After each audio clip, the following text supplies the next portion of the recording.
Hi, and thanks for joining me. Whenever I receive a connection request on LinkedIn from a person that I have never met, that I don't know, the first thing I check for is, did that person include a short message telling me why he or she wants to connect with me on LinkedIn? And at the end of this tip, I'm going to post the link to a video I did before showing you how to write a short LinkedIn connection request. And the second thing that I will look at is that person connected to anybody that I'm connected with on LinkedIn?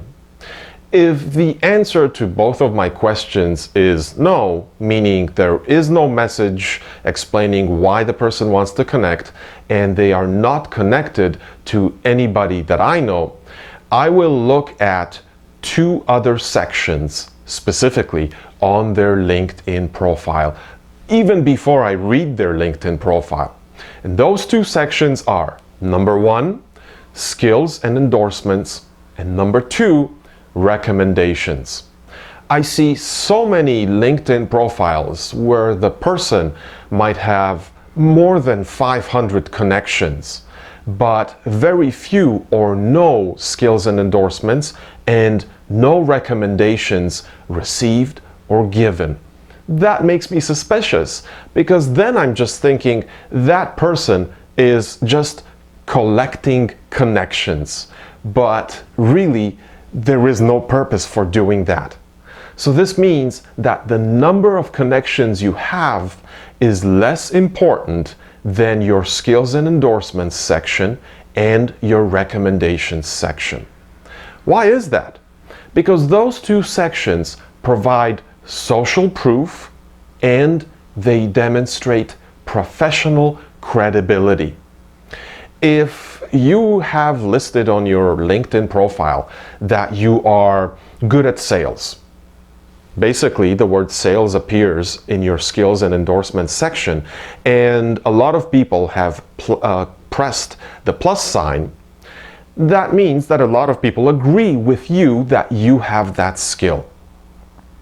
And of course, in the recommendations section, if someone has taken the time to write a short message of what you're good at, or how you benefited them while working with them, or what value you provided to the company while working with that person, well, now I can see and I think that you are professional, that you do have those skills, and that it is valuable for me to connect with you. Let's go back to the skills and endorsements section. Those are easy to get. You can even ask your family and friends to endorse your skills. But of course, you should also ask your colleagues, maybe other students that you studied with or did classroom projects with, your teachers, your instructors, your managers, your bosses, basically anyone who agrees with you that you have that skill. So add any skills that you have or are learning into your skills and endorsements section of your LinkedIn profile. But more important is the recommendations section. This is why it's so important to maintain positive relationships with your managers, with your bosses, and with your colleagues and instructors. Make sure to communicate with them, because when the time comes for you to ask them to write a short recommendation for you on LinkedIn, they will remember you and what you did for them while you were working with them. It's very important to only ask people who have experience working with you. Because if you ask somebody that doesn't remember you or has no experience working with you to write a short recommendation for you on LinkedIn, they might feel uncomfortable because they won't know what to write for you. So it's always a good idea to give them some suggestions on what they should focus on. So don't worry about the number of LinkedIn connections you have. Connect with people that you think will be able to help you in some way, that you think you could help them, and where you think there might be mutual value.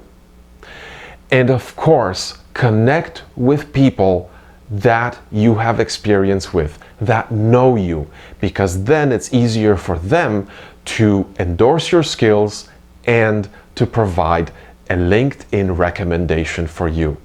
And those two things are extremely important because your skills and endorsements section and your recommendations section provide social proof and give you professional credibility.